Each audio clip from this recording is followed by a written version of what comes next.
सुप्रभात बच्चों, मैं पंकज कुमार ओझा, हिंदी शिक्षक, modern English school Bihar Sharif से। आज मैं 7वीं वर्ग के आप सभी विद्यार्थियों को आपके सहायक पाठ्य पुस्तक से मैं आज पाठ 14 पढ़ाने जा रहा हूँ और आज का शीर्षक है जरासंध। और पूर्व के वीडियो में मैंने यहाँ तक पढ़ा दिया था आप लोगों को कि युधिष्ठिर राजा बन गए थे और उन्होंने खांडव प्रदेश को इतना सुंदर बना कर दिया था कि कहा नहीं जा सकता है। और वह खांडव प्रदेश जो था अब इंद्रप्रस्थ के नाम से जाने लगा था। अब जब युधिष्ठिर राजा हो गए तब उनके मन में क्या क्या बातें आईं, आज हम लोग इस पाठ में पढ़ेंगे। आइए अब उन महत्वपूर्ण बिंदुओं की ओर चलें और उस पर चर्चा करें। आइए अब चलते हैं पाठ की ओर। पाठ 14 में पढ़ाने जा रहा हूँ, जरासंध है। युधिष्ठिर जब राजा बने तो युधिष्ठिर राजसूय यज्ञ करना चाहते थे।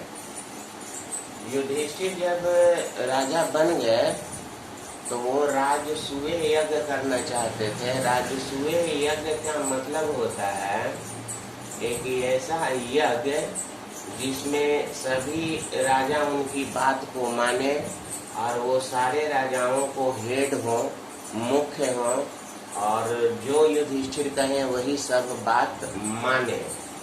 तो इसके लिए वो एक राजसूय यज्ञ करना चाहते थे ताकि सभी राजा मेरे अधीन रहें और मैं सभी राजाओं का हेड बनूं।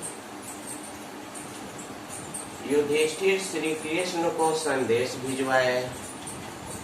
युधिष्ठिर जो थे वो श्री कृष्ण को संदेश भिजवाए और बोले कि महाराज, मैं एक राजसूय यज्ञ करना चाहता हूँ और इस राजसूय यज्ञ को करके इस धरती पर जितने भी राजा हैं मैं उन्हें अपने बस में करना चाहता हूँ, उन्हें अपने अधीन करना चाहता हूँ। मैं जो कहूँ वही वो बात को सुने, ऐसा वो श्री कृष्ण को संदेश भिजवाए। श्री कृष्ण आए, उनके संदेश को सुने और सुनने के बाद श्री कृष्ण जो है अपनी बहुत सारी बातों को युधिष्ठिर को बताए। जरासंध सभी राजाओं को अधीन कर रखा था।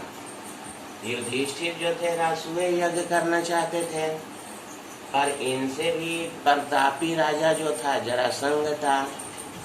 जरासंध क्या किया था कि इसने भी सभी राजाओं को अधीन कर रखा था।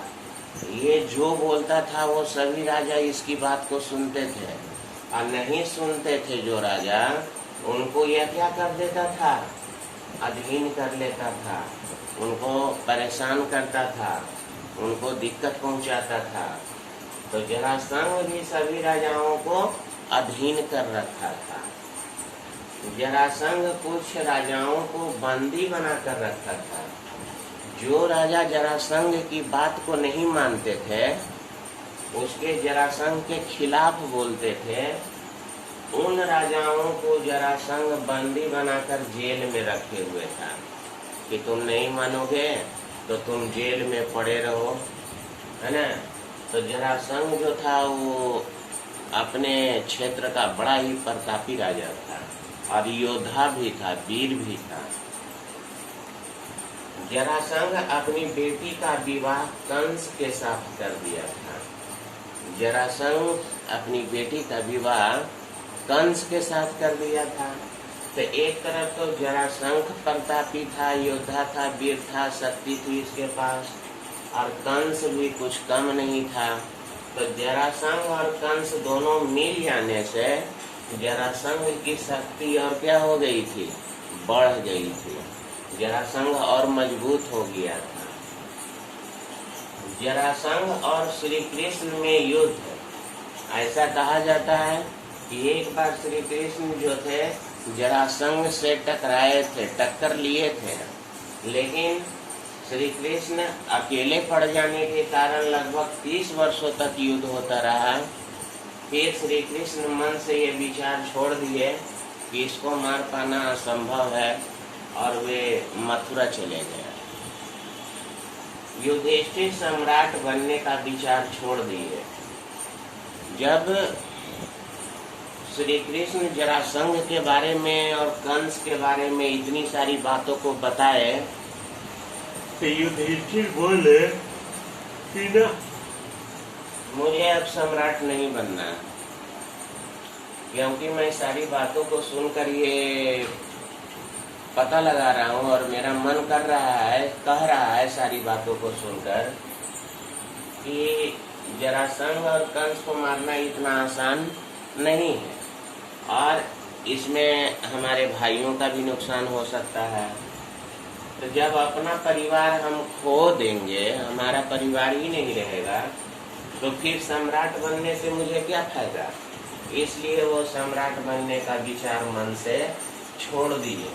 कहना मुझे रासुए यज्ञ नहीं करना है और मन नहीं मुझे सम्राट बनना है। श्री कृष्ण बोले अगर अर्जुन और भीम साथ हो तो संभव है।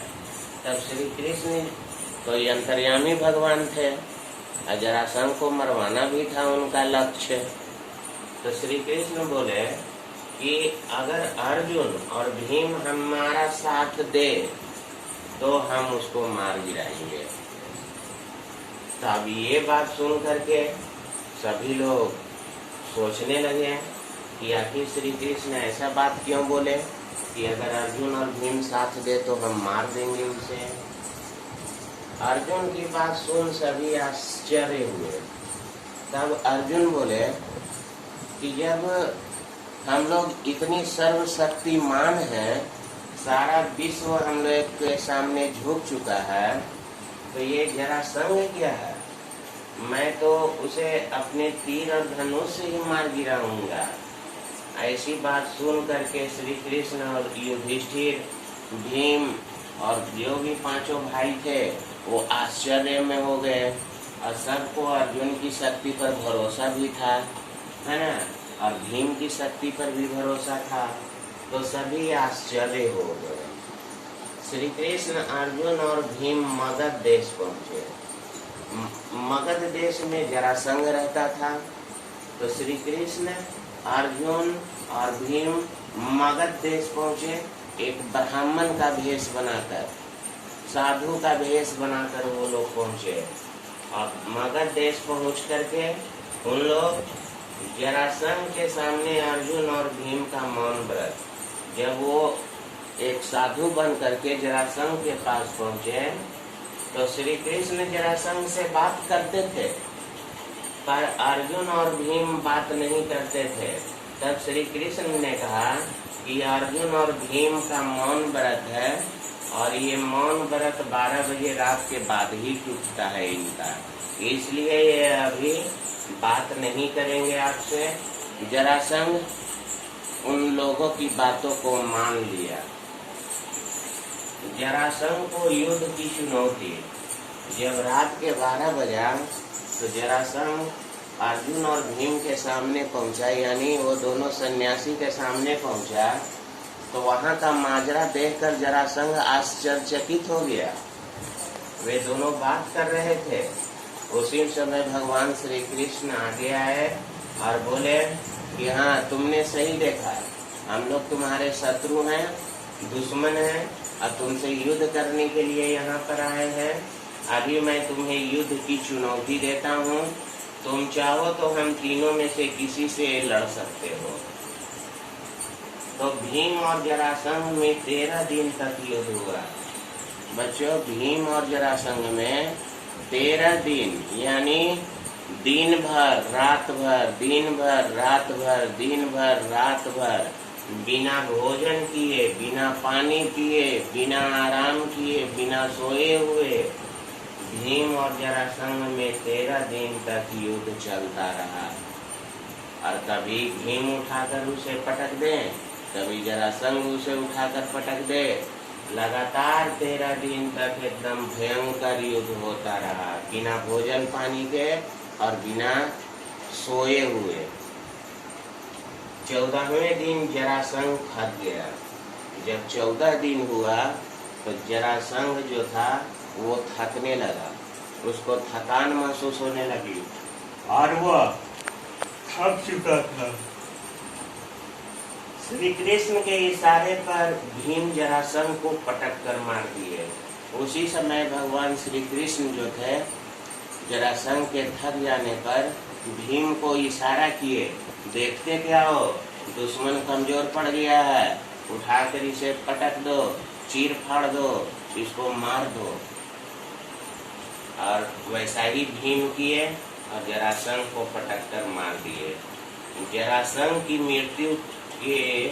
मृत्यु के बाद राजसूय यज्ञ शुरू हुआ। इसके बाद जरासंध की मृत्यु के बाद, है ना, राजसूय यज्ञ शुरू हुआ। जब जरासंध मर गया तो सभी लोग खुश हुए। इसकी सूचना युधिष्ठिर महाराज को दी गई। युधिष्ठिर महाराज श्री कृष्ण से पूछे कि अब क्या किया जाए। तब श्री कृष्ण बोले, अब आप राजसूय यज्ञ कर सकते हैं और सम्राट बनने का सपना अब आपका साकार हो सकता है। इस प्रकार ये जरासंध पाठ यहीं समाप्त हुआ। बच्चों, ये पाठ यहीं पर समाप्त हुआ। इन सारे महत्वपूर्ण बिंदुओं को आप अपनी उत्तर पुस्तिका में लिख लेंगे और इस वीडियो को ध्यान से देखेंगे। इसके बाद मैं प्रश्नोत्तर करवाऊंगा। तब तक के लिए धन्यवाद। आपका दिन मंगलमय।